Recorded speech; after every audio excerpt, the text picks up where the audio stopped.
Yo! Teka lang! Alam mo ba na ang mga anime villains ay hindi lang basta mga kontrabida? Sila ang dahilan kung bakit exciting ang bawat series. At ngayon, ibubunyag ko sa'yo ang top 5 most unforgettable anime villains of all time.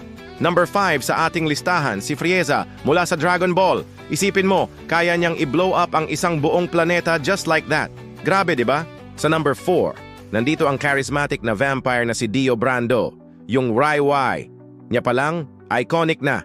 Third spot, napunta kay Shigaraki Tomura.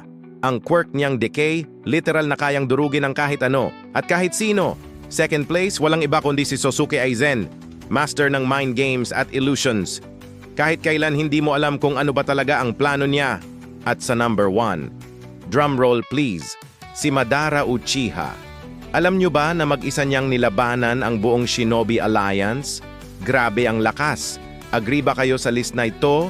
I-comment nyo sa baba kung sino sa kanila ang pinaka-nakakatakot para sa inyo. Don't forget to like and subscribe para sa more anime content. Salamat sa panonood.